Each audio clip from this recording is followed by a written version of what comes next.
মানুষকে হাওলাত দেওয়া সওয়াবের কাজ। এখন মুশকিল হলো হাওলাত দিলে টাকা পাওয়া যায় না ফেরত বেশিরভাগ ক্ষেত্রে। তো সেজন্য ইসলাম বন্ধকের ব্যবস্থা রেখেছে যে আপনি তার কাছ থেকে যে টাকা হাওলাত দিবেন ওই টাকার বিপরীতে তার এগেইনস্টে আপনি বন্ধক রাখবেন মূল্যবান কিছু।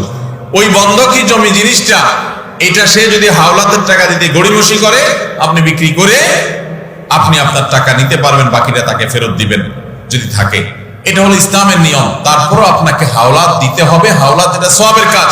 কোন কোন হাদিসে আসছে দান করলে মানুষ যে পরিমাণ সওয়াব পায়, অনেক ক্ষেত্রে হাওলাত দিলে, ধার দিলে তার চাইতে 18 গুণ বেশি সওয়াব পায়। কেন? দানের চাইতে দান তো একসাথে দিয়ে দিছে, তাহলে এখানে আবার বেশি কিভাবে পাইল? এটা আবার ফেরত পাবে। এটার উত্তর হলো এটা হলো তখনকার জন্য প্রযোজ্য। এটা বোঝাবার জন্য নবী সাল্লাল্লাহু আলাইহি ওয়াসাল্লাম বলেছেন যে আপনি এক জায়গায় একজনকে দান করলেন, তার হয়তো এত বেশি প্রয়োজন নাই, কিন্তু তারপর আপনি দান করলেন। আপনি দান না করলেও তার চলতো, তারপর আপনি দান করলেন, এটাতে যে সওয়াব পাবেন। আরেকটা মানুষ বিপদে পড়ে গেছে ভয়ঙ্কর, তারও বিপদ দূর হওয়ার জন্য হাওলাত নেওয়া ছাড়া হাওলাত না নিতে পারলে এখন সে হারামে লিপ্ত হবে, সুদের কারবারে যাবে বা এরকম বিপদ হবে।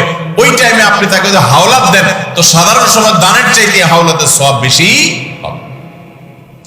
আল্লাহ রাব্বুল আলামিন আমাদেরকে হারাম থেকে বের হয়ে আসার তৌফিক দান করুন। আমরা এই হারামকে না করব তো ইনশাআল্লাহ, সুদের কারবার ছাড়বো তো ইনশাআল্লাহ। ভাইরা বাবারা, এই হারামটা ছেড়ে দেন আল্লাহর জন্য। আল্লাহ তাআলা না খাইয়ে মেরে ফেলবেন না। ওমা মিন দাব্বাতিন ফিল আরদি ইল্লা আলাল্লাহি রিজকুহা।